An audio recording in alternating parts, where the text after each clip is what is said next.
नमस्कार, मैं हूं सौरभ शर्मा। नरेंद्र मोदी के खिलाफ तीसरा षड्यंत्र आज फेल हो गया। प्रधानमंत्री के खिलाफ एक बड़ा दुष्प्रचार उनके विरोधी राहुल गांधी, ममता बनर्जी, अरविंद केजरीवाल, अखिलेश यादव, तेजस्वी यादव, असदुद्दीन ओवैसी, इन सब ने शुरू किया था।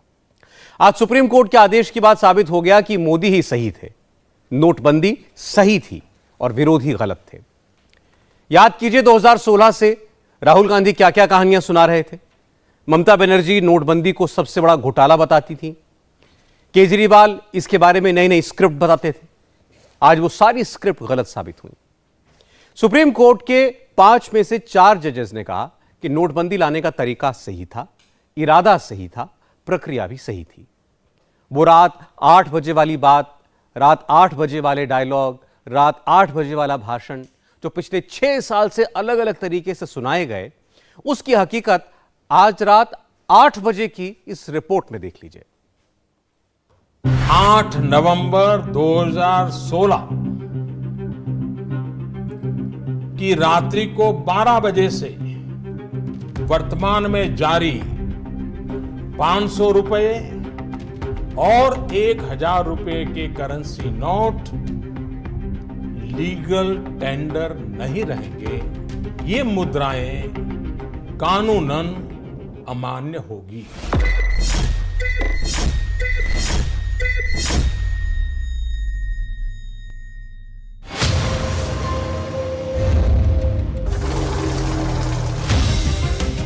नोटबंदी सही। जो नरेंद्र मोदी ने कहा वही। नियत सही थी, नोटिफिकेशन सही था, प्रोसेस सही था, आरबीआई के साथ कंसल्टेशन सही था और मोदी के पास नोटबंदी करने का अधिकार सही था। 8 नवंबर 2016 रात 8 बजे से 2 जनवरी 2023 सुबह 11 बजे तक, यानी 6 साल 1 महीना 55 दिन या 2245 दिनों तक नोटबंदी पर नरेंद्र मोदी के खिलाफ स्ट्रॉन्ग नैरेटिव बनाने की कोशिश की गई। नरेंद्र मोदी के core vote bank, Narendra Modi के सबसे बड़े वोट बैंक गरीब और मिडिल क्लास को टारगेट करके मोदी के विरोधियों ने मोदी के फैसले को गलत बताने के लिए हर पैंतरा आजमाया, हर दांव चला। संसद रैलियों में, जनसभाओं में, एकेडमिक डिबेट्स में, अखबारों के लिए आर्टिकल्स में, टीवी डिबेट्स में और सोशल मीडिया के जरिए फैलाए जाने वाले नैरेटिव्स में प्रधानमंत्री के विरुद्ध हवा बनाने की कोशिश की। नरेंद्र मोदी से 2 लोकसभा चुनाव हार चुके राहुल गांधी 2 दिन पहले तक यही कहते रहे कि नोटबंदी का फैसला गलत था। प्रधानमंत्री ने नोटबंदी की और प्रधानमंत्री ने गलत जीएसटी लागू की। भाई और बहनों, ये पॉलिसी नहीं है, ये हथियार है। छोटे व्यापारियों को, स्मॉल और मीडियम बिजनेस वालों को और किसानों को मारने के हथियार हैं ये। 2245 दिनों तक नरेंद्र मोदी एक वॉरियर की तरह हर हमला झेलते रहे, हर हमले से लड़ते रहे। प्रधानमंत्री जी ने देश के युवाओं को, देश के छोटे दुकानदारों को, middle size businesses, small businesses जो इस देश को रोजगार देते हैं, उनको वायदा किया था कि नोटबंदी करके काला धन गायब हो जाएगा, नकली नोट खत्म हो जाएंगे और आतंकवाद पर जबरदस्त चोट लगेगी। रिजल्ट क्या आया कि पूरा का पूरा पैसा वापस आ गया। 2% जीडीपी, करोड़ों लोगों का रोजगार और नोटबंदी का कोई भी रिजल्ट नहीं। जो मां बेटे रुपयों की हेरा फेरी में जमानत पे घूम रहे हैं, वो आज मोदी को प्रमाण पत्र दे रहे हैं। खुद रुपयों की हेरा फेरी में जमानत पर जो जी रहे हैं, जमानत पे बाहर घूम रहे हैं, वो औरों को ईमानदारी के सर्टिफिकेट बांट रहे हैं। नोटबंदी का हिसाब मांगते हैं। अरे ये नोटबंदी का कारण ही था कि फर्जी कंपनियां पकड़ी गई, उसी के कारण तो आपका कारोबार पकड़ा गया और उसी कारण आपको जमानत पे निकलना पड़ा। ये नोटबंदी के कारण आपको जमानत लेनी पड़ी, ये आप भूल क्यों जाते हो? There cannot be any alternate measures for the action which is not to be done by demonetization. 6 साल बाद नोटबंदी पर सुप्रीम डिसीजन आया तो कांग्रेस ने गोल पोस्ट ही चेंज कर दी। खड़गे नोटबंदी के नतीजे की बात करने लगे। पूर्व वित्त मंत्री पी चिदम्बरम ने 4 जजों के फैसले को पढ़ा ही नहीं और नोटबंदी पर एक जज ने जो कहा उसमें से कुछ बातों को ले उड़े। सोचिए, अगर सुप्रीम कोर्ट ने 4-1 की जगह 1-4 का जजमेंट दिया होता तो सारे विरोधी मोदी का इस्तीफा मांगने लगते। लेकिन सुप्रीम कोर्ट ने नरेंद्र मोदी के फैसले को सही बताया, इसलिए सन्नाटा छा गया। कितना बड़ा तूफान हंगामा खड़ा किया गया था कांग्रेस पार्टी ने डिमोनेटाइजेशन को लेकर के। यह सिर्फ यही नहीं हुआ था, राहुल गांधी विदेश में भी जाते थे तो इसी के बारे में बोलते थे। ये जो हमारे कांग्रेस के बंधु लेड बाय राहुल गांधी बार बार ये हल्ला करते थे, तो कभी आप समझने की कोशिश करते हैं क्या? क्योंकि राहुल गांधी जी के बारे में मैं एक बात कहूंगा, वो समझते हैं तभी जब कोर्ट का फैसला होता है, उसके पहले वो नहीं समझते। और मैं आपको एग्जांपल देता हूं, राफेल पर क्या क्या नहीं कहा उन्होंने। 19 का पूरा चुनाव जिस तरीके से उन्होंने हमारे प्रधानमंत्री के बारे में अपशब्द शर्मनाक कहे, उसको हम रिपीट नहीं कर सकते हैं। देश जनता ने जवाब दिया।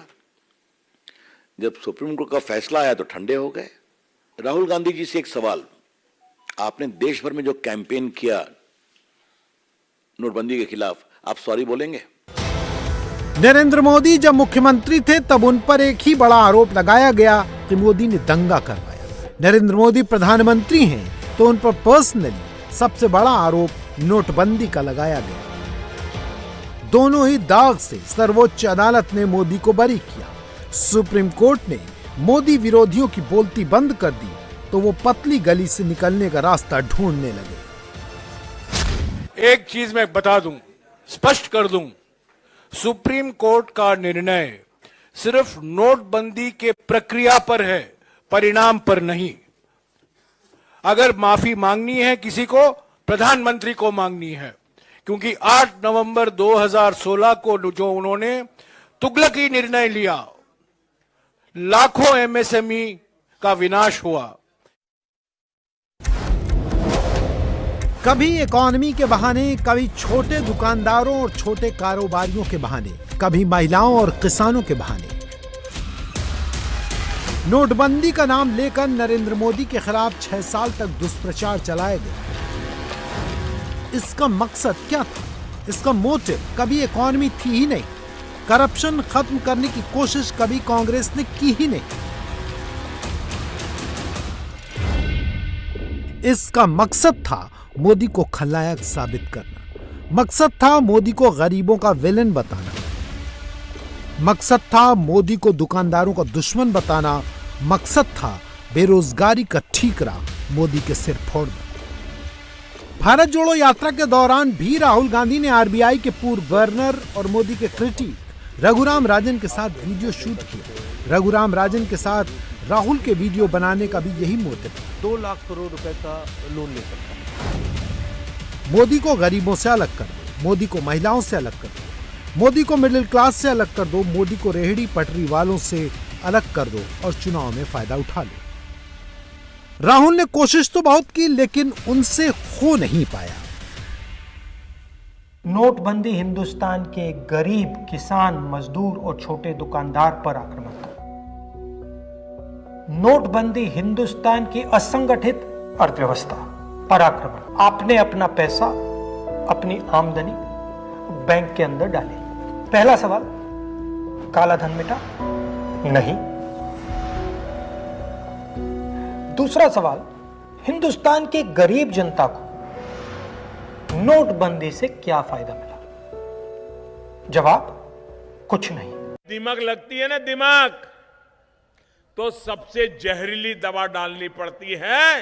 हिंदुस्तान में ये कांग्रेस के कालखंड में ऐसा भ्रष्टाचार फैल गया, ऐसा भ्रष्टाचार फैल गया कि मुझे नोटबंदी जैसी बड़ी तेज दवाई का उपयोग करना पड़ा। आज ये मोदी की ताकत देखिए, ये पाई पाई बैंकों में जमा कराने के लिए मजबूर कर दिया भाई। करप्शन की मारी इकोनॉमी को सही करने के लिए मोदी ने कड़वी दवाई पिलाई। नोटबंदी वही कड़वी दवाई थी। कुछ दिनों के लिए लोगों को कष्ट जरूर हुआ, लेकिन अब सब ओके है। मोदी ने जो डिसीजन लिया था उसके 6 साल बाद पता चला कि राहुल गांधी तो खाली पीली फटा हुआ ढोल बजा रहे थे। सुप्रीम कोर्ट के 5 जजों वाली संविधान पीठ के जजमेंट ने राहुल गांधी का पूरा कैंपेन फेल कर दिया।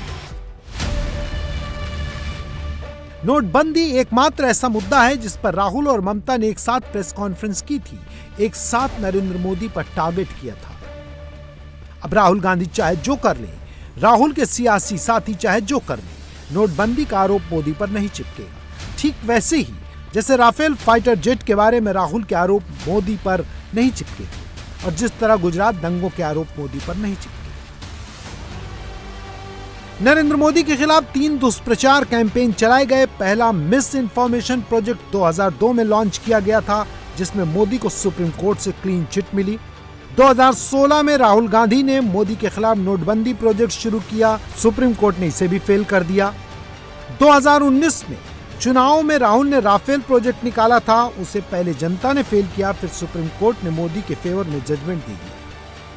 दरअसल राहुल गांधी प्लानिंग तो कर लेते हैं लेकिन एग्जीक्यूट नहीं करते। स्ट्रेटजी, प्लानिंग और एग्जीक्यूशन तीनों में मोदी किस साबित होते हैं, इसलिए वो बाजी मार ले जाते हैं। ये रातों रात नहीं हुआ है जी, 1 साल भर ये प्रक्रिया चली है, बार बार कहा गया है, उसके बाद ये करना पड़ा है। और ये देश के स्वास्थ्य के लिए ये करना जरूरी था, आर्थिक स्वास्थ्य के लिए करना जरूरी था। जहाँ तक आर्थिक विकास का सवाल है, अब कोई भी व्यवस्था बदलते हैं तो इवन रेल भी जब पटरी बदलती है तो स्पीड थोड़ी कम होती है, हम इसका बात का इनकार नहीं करते हैं। इवन मनमोहन सिंह जी जब प्रधानमंत्री थे, वह फाइनेंस मिनिस्टर थे, अब जब इकोनॉमिक रिफॉर्म हुए थे हमारे देश में, आपको मालूम है जीडीपी कितना गिर गया था, ग्रोथ कितना गिर गया था, करीब करीब 2% के भी नीचे आ गया था, क्योंकि एक बदलाव आया था। तो बदलाव के कारण, लेकिन बाद में स्थिति संभलती चली गई। आज हम भी, हमारे जो ग्रोथ रेट था वो पूरी तरह पहुंच गए हैं, लेकिन एक सफाई की जरूरत थी, उसको हमने सफलतापूर्वक किया है। सुप्रीम कोर्ट के जजमेंट के बाद क्या नोटबंदी पर मोदी के विरोधी खामोश हो जाएंगे? नहीं, ऐसा बिल्कुल नहीं होगा।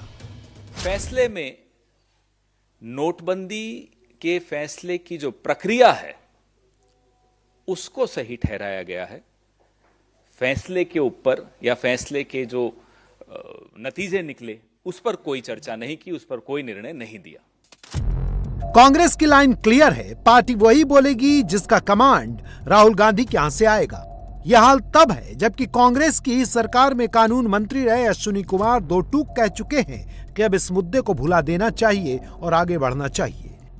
सुप्रीम कोर्ट का जो फैसला है वो यही है कि जो सरकार का निर्णय था डिमोनेटाइजेशन के मुतालिक, वो एक आर्थिक नीति के मुतालिक डिसीजन था और वो डिसीजन संविधान की मर्यादा के अनुकूल है, इसलिए सुप्रीम कोर्ट ने इसको वैध ठहराया है। ये बहुत अहम मुद्दा था, इस पे बहुत अहम कानूनी नुक्ते पेश किए गए थे। कोर्ट ने अपने विचार और विवेक के मुताबिक जो फैसला किया है, अब उस फैसले को स्वीकार करना होगा। नरेंद्र मोदी के एक और विरोधी हैं असदुद्दीन ओवैसी। वैसे तो ओवैसी सिर्फ हिंदू मुसलमान वाले मसलों पर ही जागते हैं, लेकिन मोदी का विरोध करने के लिए ओवैसी भी नोटबंदी में कूदे हैं। हम आपके जरिए से देश के प्रधानमंत्री से बोल रहे हैं कि क्यों नहीं आप डिमोनेटाइजेशन डे मनाइए ना, मनाइए डिमोनेटाइजेशन डे। आपने कहा था कि ब्लैक मनी खत्म हो गया, सेलिब्रेट क्यों नहीं कर रहे? अगर डिमोनेटाइजेशन सक्सेस था तो हम चैलेंज कर रहे बीजेपी से, चलिए आप सक्सेस और मानते तो मनाइए ना, क्यों नहीं मनाते आप? नोटबंदी दिवस मनाइए ना, क्यों नहीं मनाते आप? क्योंकि भारत के प्रधानमंत्री को मालूम कि नोटबंदी से महिलाएं, daily veg workers, handicraft artisans, plumbers, drivers, electricians, plumbers, masons, ये सब बर्बाद हो गए।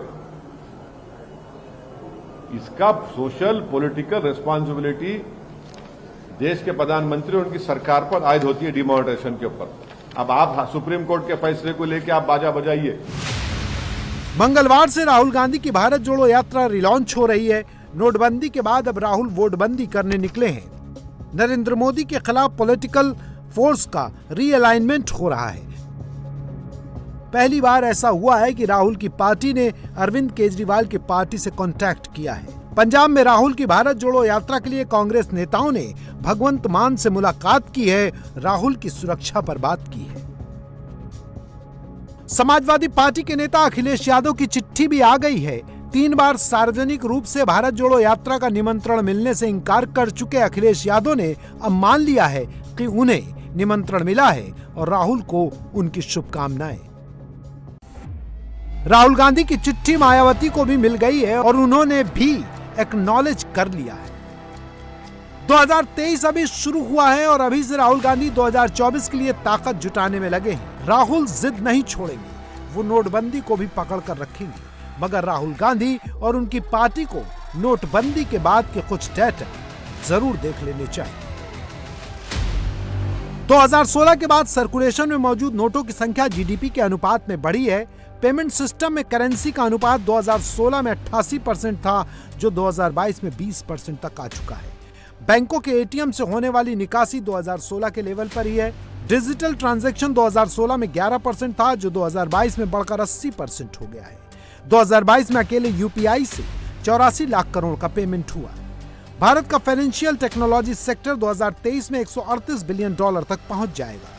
नोटबंदी वाले साल यानी 2016-17 में भी भारत का ग्रोथ रेट 8.3 रहा, यानी ये डिजास्टर तो कतई नहीं था।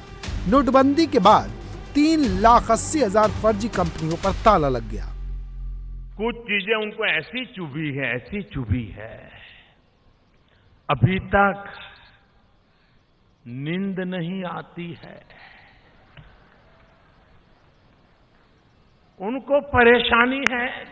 कोई नोटों को बिस्तर के दबोच के नीचे सो करके बिछा करके सोते थे, कोई बोरे में भर करके नोटें रखते थे, कोई गेहूं के बड़े बड़े बर्तनों में नोटें छिपा करके रखते थे, ऊपर गेहूं रख देते थे। और ये मोदी है क्या चीज, रातों रात नोटबंदी कर करके ये हमारा सारा माल निकाल लिया। यहां बैठा हुआ एक भी व्यक्ति नोटबंदी के लिए आज रो नहीं रहा है। अकेला एक परिवार रो रहा है। नोटबंदी लुट गया। 24 की सियासी लड़ाई होगी, ये तय है। राहुल गांधी ने भारत जोड़ो यात्रा से कुछ ताकत जुटाई है, यह भी सच है। लेकिन सुप्रीम कोर्ट के फैसले के बाद राहुल गांधी के हाथ से एक मुद्दा निकल गया। नोटबंदी पर राहुल के हमलों की धार कुंद हुई है। मोदी आने वाले दिनों में इसकी और बखिया उधेड़ेंगे। तुनिशा की मौत को आज 10 दिन हो गए। 10 दिन में तुनिशा की मौत को लेकर कई बातें हुई हैं। धर्म, दरगाह, हिजाब, उर्दू, उम्र, ब्रेकअप। तुनिशा की मौत को लेकर तुनिशा की मां सीधे तौर पर शीजान को जिम्मेदार बताती रही हैं, लेकिन आज शीजान के परिवार ने भी अपनी चुप्पी तोड़ी। शीजान की बहनें शफक नाज और फलक नाज अपनी मां के साथ सामने आई।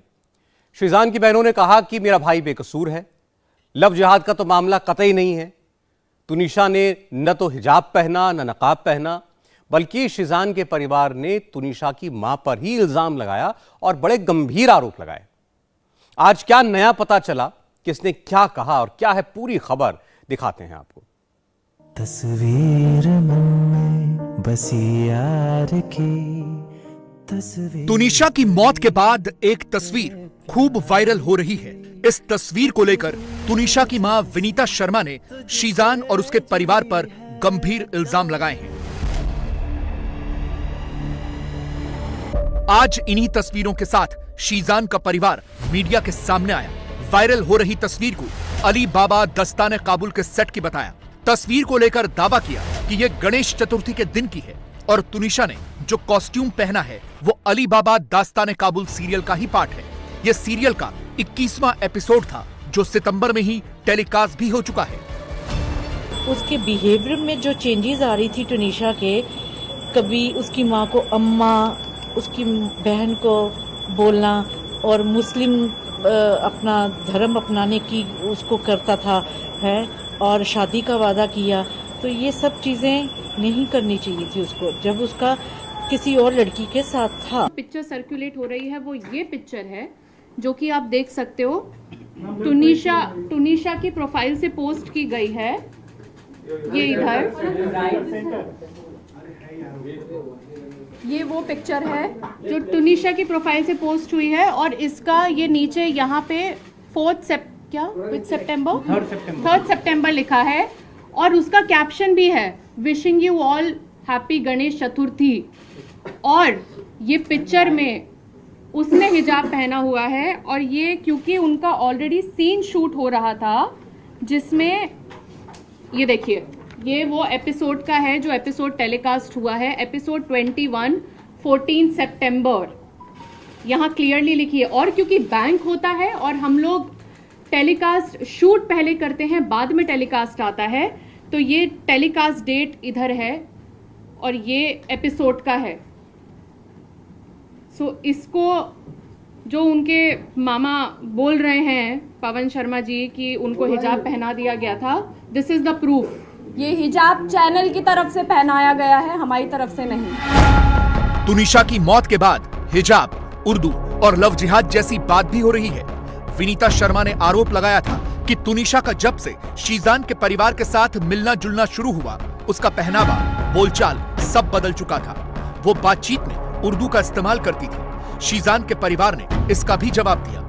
उर्दू सिखाना, हम जब मायथो करते हैं, इसने मायथो किया है, मैंने मायथो किया है, हम भी तो हिंदी बोलते ही है ना, शुद्ध हिंदी। हम जब 12-13 घंटे एक कैरेक्टर में शो में रहते हैं, एक आउटफिट में रहते हैं, हम 25 से 30 दिन हम शूट करते हैं, तो वो बहुत नेचुरली हो जाता है कि हम वो लैंग्वेज बोलने लग जाते हैं। और किसी लैंग्वेज का रिलीजन से क्या लेना देना है, हम इंडिया में रहते हैं, इतनी सारी भाषाएं हैं, तो लैंग्वेज बोलना, रिलीजन एक्सेप्ट कर लेना या कन्वर्ट हो जाना प्रूफ नहीं करता है।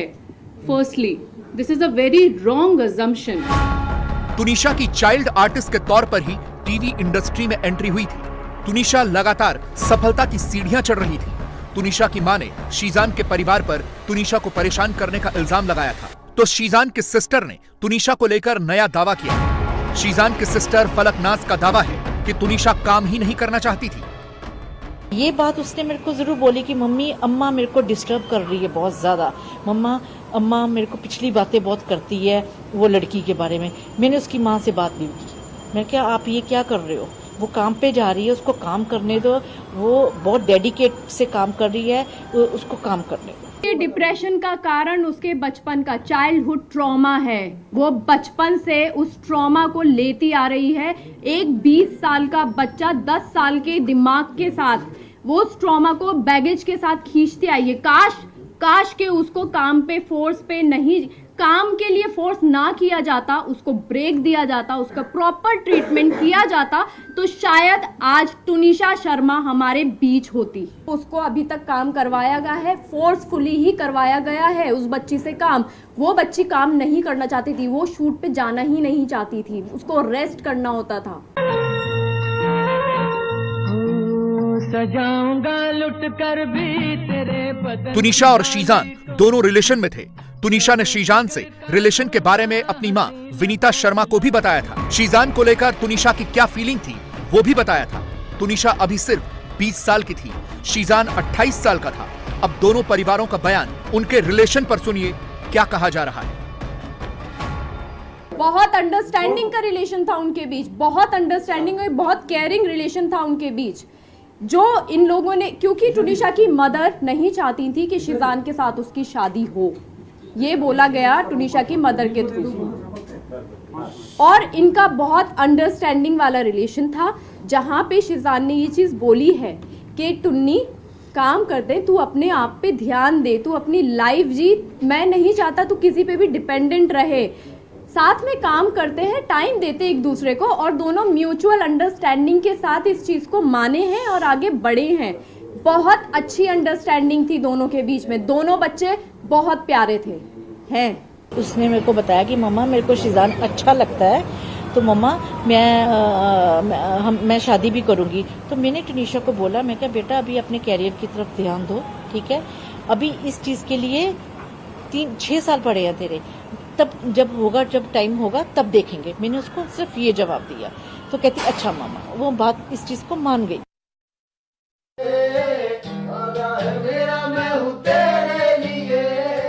शीजान एक तरफ तो तुनिशा के साथ रिलेशनशिप में था, तुनिशा से शादी के वादे कर रहा था, परिवार के साथ रहने का दम भर रहा था, वहीं वो तुनिशा को धोखा भी दे रहा था, दूसरी लड़कियों से भी रिलेशन रख रहा था। विनीता शर्मा के मुताबिक शीजान और तुनिशा में ब्रेकअप की वजह वो व्हाट्सएप चैट थी जिसे तुनिशा ने देख लिया था। सच को सामने आते देख शीजान ने बौखलाहट में उसे थप्पड़ मारा था, लेकिन शीजान का परिवार और उसके वकील गर्लफ्रेंड वाली बात को सिरे से नकार रहे हैं। साथ ही शीजान की बहन फलकनाज का कहना है कि विनीता शर्मा तुनिशा और शीजान के रिश्ते से नाखुश थी और वो लगातार दोनों को अलग करवाने की कोशिश करती थी। तुनिशा और शीजान का रिश्ता टूटने से सबसे ज्यादा खुश तुनिशा की मां विनीता शर्मा ही थी। शीजान ने तुनिशा के साथ जो किया, पहले उसके साथ फ्रेंडशिप की, दोनों का था, आना जाना भी, घर पे बुलाना, वो आ जाता था। मेरे को उसने बताया मम्मा मेरे को शीजान से है और शीजान भी मेरे से करता है। फिर एक दिन अचानक उसने उसका मोबाइल चेक किया शीजान का, जिसमें उसकी गर्लफ्रेंड का कुछ चैट था, पता नहीं आई डोंट नो क्या था। तो इसने पूछा, शीजान से पूछा कि ये क्या है। शीजान ने तुनिशा के थप्पड़ मारा, सेट पे रूम में थप्पड़ मारा। तो वो कहता तू कर ले जो कुछ करना है, मेरा तेरे साथ कोई रिश्ता नहीं है। मिस्ट्री गर्लफ्रेंड ऐसी कोई नहीं है। जो कोई भी मिस्ट्री गर्लफ्रेंड है उन्होंने ऑलरेडी पुलिस के सामने आके अपना पक्ष रख दिया है। बिल्कुल नहीं है, बिल्कुल नहीं है, कोई गर्लफ्रेंड नहीं थी, नहीं थी, कोई गर्लफ्रेंड नहीं थी। लास्ट मोमेंट पे कोई ब्रेकअप नहीं। लास्ट मोमेंट पे उसकी मदर नहीं चाहती थी कि शीजान उस मम्मी को फोन कर करके बोलती थी कि इनको अलग करवाओ। 2 महीने से सबसे ज्यादा उसकी माँ खुश थी। शीजान के परिवार का दावा है कि 2 महीने से लगातार तुनिशा की मां शीजान और तुनिशा का ब्रेकअप करवाना चाहती थी। तुनिशा के सिस्टर ने दावा किया कि दोनों के ब्रेकअप से सबसे ज्यादा खुश तुनिशा की मां थी। कोर्ट में शीजान के वकील ने तुनिशा और शीजान के 15 दिन पहले ब्रेकअप का ग्राउंड भी रखा है, लेकिन जब उनसे पूछा गया कि क्या शीजान और तुनिशा का ब्रेकअप हुआ था, तो शीजान के वकील और शीजान की बहन दोनों के बयान और दावे अलग अलग थे। शीजान का और तुनिशा का 15 दिन पहले जो ब्रेकअप हुआ था वो पूरे समाज के सामने है, मीडिया के सामने है, पुलिस इन्वेस्टिगेटिंग एजेंसी के सामने है। उसके बाद उनके आपसी संबंध बहुत ही अच्छे थे। व्हाट्सएप कॉन्वर्सेशन जो पुलिस के पास ऑलरेडी रिकवर्ड हो चुका है, क्योंकि शीजान को फीवर एंड ब्रेन हॉस्पिटल से ही पिक कर लिया गया था, डिटेन कर लिया गया था। उसका मोबाइल उसी वक्त वहीं से उसके पुलिस के पास आ गया था। व्हाट्सएप में ऐसा कोई चीज़ नहीं निकल के आया है जहां पे शीजान या तुनिशा के बीच में किसी भी तरह का आपस में कोई मतभेद थे। वो दोनों लाइफ में मूव ऑन हो चुके थे, लेकिन बहुत ही अच्छे दोस्त थे। अरे सर 50 बार बोल चुके, नहीं हुआ, नहीं हुआ, नहीं हुआ। आज सवाल यह है कि तुनिशा और शीजान का ब्रेकअप हुआ था या नहीं। तुनिशा की मां का आरोप है कि शीजान के धोखे की वजह से तुनिशा ने सुसाइड किया। तुनिशा धोखा और ब्रेकअप की वजह से टूट गई थी। वो खुद को संभालने की कोशिश कर रही थी, तो वहीं शीजान के वकील और उनकी बहन फलकनाज ब्रेकअप पर अलग अलग बात कर रहे हैं। शीजान के परिवार और उनके वकील की ओर से एक नाम बार बार घुमाया जा रहा है, संजीव कौशल। आखिर ये संजीव कौशल कौन है? 13 सितंबर को यही किया था। उनकी मदर के अभी व्हाट्सएप चैट में आप देख सकते हैं, उन्होंने अपना एड्रेस भेजा था और 13 सितंबर को हम यही क्लेरिफाई करने गए थे कि आंटी ऐसा क्यों है, आप तुनिशा पे ध्यान क्यों नहीं दे रहे हो। तो वहाँ पे उन्होंने ये चीज़ एक्सेप्ट की थी कि संजीव के साथ वो हैं, संजीव कौशल के साथ वो हैं, और हाँ मुझसे गलती हुई है कि मैंने तुनिशा पे ध्यान नहीं दिया है, मैं तुनिशा को नेग्लेक्ट करती आई हूँ। ये उन्होंने हमारे सामने बैठ के कन्फ्रंट किया है। मैंने टुनिशा के घर से टुनिशा के पिलो की उसको फोटो भेजी कि हाय मेरी टुन्नू कितनी प्यारी लग रही है। उसका वहां पे रिप्लाई आया, आप ही आप घर पे हो? मैंने कहा हाँ हम घर आए हैं और आज मैंने तेरी माँ की बहुत क्लास लगाई है, आंटी को बहुत सुनाया है। तो उसने बोला अच्छा फिर क्या बना? आई सेड मैं मिलके बताऊंगी। तुनिशा विनीता शर्मा की इकलौती औलाद थी जो अब इस दुनिया में नहीं है। वो तुनिशा की मौत के लिए सीधे तौर पर शीजान को जिम्मेदार मानती है, तो शीजान की मां अपने बेटे को बेगुनाह बता रही है। क्योंकि उसने शीजान के रूम में की है, कुछ ना कुछ कोई ना कोई बात हुई है और शीजान ने ही उसको उतारा है। शायद उसके सांस चल रहे हो और शीजान ने कहा तो मर जा जो मर, पता नहीं, आई डोंट नो क्या हुआ है। लेकिन मेरी एक ही हाथ जोड़ के बेनती है कि शीजान को सजा होनी चाहिए, उसको छोड़ना नहीं है। एक तरफ वो बच्ची जो चली गई है और दूसरी तरफ मेरा बच्चा जो इनोसेंट है, जिसने कुछ नहीं किया, उसको भेजने की तैयारी में उसकी माँ मेरे बच्चे पे एलिगेशन लगा रही है। क्या चाहती हो आप वनीता जी? आप क्या चाहती हो? एक बच्ची ने सुसाइड कर लिया और दूसरी माँ का बच्चा भी सुसाइड कर ले, आपके टॉर्चर करके, आपके प्रेशर में आके। शीजान के परिवार ने आज एक के बाद एक कई खुलासे किए। शीजान की बहन, शीजान की मां, सबने एक सुर में कहा कि तुनिशा और उसकी मां के बीच सब कुछ ठीक नहीं था। विनीता शर्मा तुनिशा से जबरदस्ती काम करवाती थी और उसको पैसे के लिए भी मोहताज रखती थी, जो तुनिशा को बिल्कुल पसंद नहीं था और वो इसीलिए परेशान रहती थी। संजीव कौशल जी और वनीता जी तुनिशा प्लस उसके पैसों को फुल कंट्रोल करते थे। तुनिशा को अगर कुछ खाना है, उनके अकाउंट में पैसे नहीं होते थे, वो अपनी माँ से अनुरोध करती थी मुझे 100 रुपया भेजिए, मुझे 500 रुपया भेजिए, मुझे 2000 रुपया भेजिए। उनकी माँ काफ़ी प्रश्न करने के बाद वो पैसे उनको फॉरवर्ड करती थी। तुनिशा को पैसों के लिए उनके खुद के कमाए हुए पैसे होने के बावजूद उनके पास पैसों की काफ़ी कमी रहती थी। जहाँ तक उन्होंने एक आरोप लगाया है कि बहुत ही कीमती गिफ्ट्स मुझे दिए गए हैं। मेरे व्हाट्सएप में पुलिस, मेरे यानी कि शीजान के व्हाट्सएप में पुलिस को ऑलरेडी मिल गया है कि जो ईयरपॉड और गिटार दिया था, मैंने वहाँ पे ये क्लियर कट कहा था कि देख तुनिशा तेरे पास इतने पैसे नहीं हैं, कितना लगा है बता दे, मैं पैसे देता हूँ। बाकी तुनिशा ने मुझे ईयरपॉड और गिटार छोड़ के आज तक कोई गिफ्ट नहीं दिया है। देश की राजधानी दिल्ली में एक लड़की 12 किलोमीटर तक कार से घसीटती रही। इस बीच दिल्ली पुलिस की पीसीआर सड़क पर दौड़ती रही, हुटर बजते रहे, नीली बत्तियां चमकती रहीं, सायरन गूंजते रहे, जगह जगह बैरिकेड्स लगे थे। कहने को सघन चेकिंग अभियान चल रहा था, हर हरकत पर नजर रखी जा रही थी। दिल्ली पुलिस को नए साल पर खास तरह की ट्रेनिंग दी गई थी, स्पेशल मीटिंग हुई थी, कड़ा पहरा, कड़ी सिक्योरिटी का दावा था। उधर एक कार जिसमें 5 लोग सवार थे, शराब पीते रहे, तेज म्यूजिक बजाते रहे, पार्टी करते रहे, कार को बार बना दिया। इन शराबियों ने सुरूर में एक लड़की को पहले टक्कर मारी और फिर कार के बोनट पे दबाकर 12 किलोमीटर तक सड़क पर रौंदते रहे। सीधे भी गए, यू टर्न भी लिया, लोगों ने आवाज भी लगाई, पीसीआर को फोन भी किया, किसी ने कुछ नहीं किया। घर वाले लड़की का इंतजार करते रह गए, कार वाले लड़की को कुचलते रहे, पुलिस वाले खुमारी उतारते रहे। दिल्ली में कल एक बेटी के लिए नया साल कुछ इस तरह आया था। तस्वीरें दिल्ली की हैं, देश की राजधानी दिल्ली की। 13 किलोमीटर तक देश की राजधानी में एक लड़की सड़क पर घिसटती रही, पुलिस को पता नहीं चला। सदा साथ रहने का दावा करने वाली पुलिस साल के पहले ही दिन सड़कों को लड़कों के हवाले छोड़ गई। सबसे पहले आप इन 4 तस्वीरों को देखिए। यह हादसे के दौरान की सीसीटीवी फुटेज है। यह तस्वीर है हादसे से पहले की, जिसमें लड़की स्कूटी से जाती दिख रही है। यह सीसीटीवी हादसे से पहले का है, जिसमें लड़की सही सलामत दिख रही है। नए साल की पहली तारीख, सबसे ज्यादा मुस्तैदी का दावा, और हाल ये कि 4 लड़के पहले एक लड़की को कुचलते हैं। कोई सिपाही देख नहीं पाता, कोई पिकेट नहीं देख पाती, कोई पीसीआर नहीं देख पाती। फिर शराब के नशे में धुत ये लड़के तेज म्यूजिक बजाकर राउंड पर राउंड लेते रहते हैं। इतनी तेज आवाज से भी दिल्ली की तेज तर्रार पुलिस की नींद नहीं टूटती। तीसरी फुटेज देखिए, जिसमें कार लगातार चलती जा रही है। अब कार यू टर्न लेती है, कार के नीचे एक लड़की रगड़ रही थी। किसी पुलिस वाले की नजर ही नहीं पड़ी। रास्ते में कोई चेकिंग नहीं हुई, कोई बैरिकेड नहीं था। चश्मदीद तो यहां तक कह रहा है कि दिल्ली पुलिस उस वक्त नए साल के सुरूर में थी।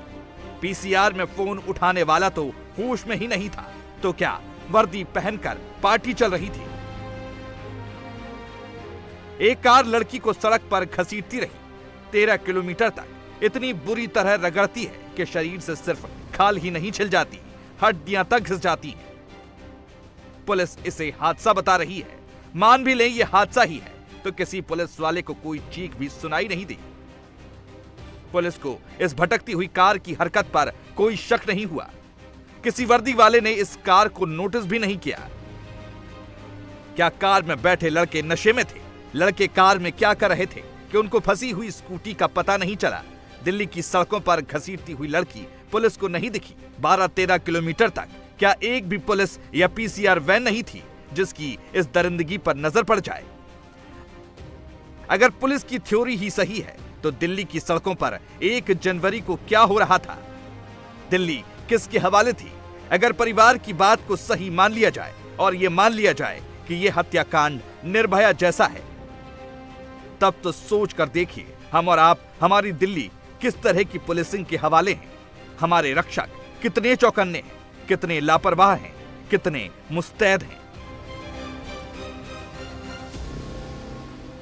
दुर्घटना जहां हुई वहां से लगभग 8 किलोमीटर दूर इस वक्त हम कंझावला गांव में हैं और यहीं पर आपने एक सीसीटीवी देखा होगा जिसमें एक बलेनो कार यहां से वापस लाडपुर गांव की तरफ आगे बढ़ती हुई दिखाई दी है। उस सीसीटीवी फुटेज में शव फंसा हुआ स्पष्ट तौर पर देखा जा सकता है।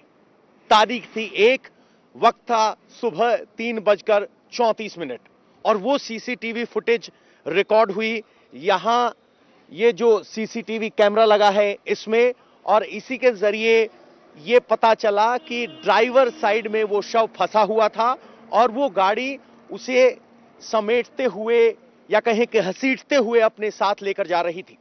जैसे ही वो यहां कंझावला गांव से यू टर्न लेते हुए आगे बढ़े, यहां से ठीक लगभग 1.5 किलोमीटर पर वो हलवाई की दुकान है जहां पहला चश्मदीद मिला जिसने पुलिस को 3:30 बजे कॉल किया। ये पांचों लोग इसी रास्ते पर आगे सौंधी गांव की तरफ बढ़ रहे थे जिस वक्त दीपक सुबह सुबह अपनी दुकान खोल रहे थे जो दूध का काम करते हैं। उन्होंने सबसे पहले उनको देखा कि गाड़ी के नीचे एक शव फंसा हुआ है और वो गाड़ी 30 से 40 की स्पीड में इस सड़क पर आगे जा रही है। और इस तस्वीर को देखने के बाद दीपक ने पीसीआर को फोन किया।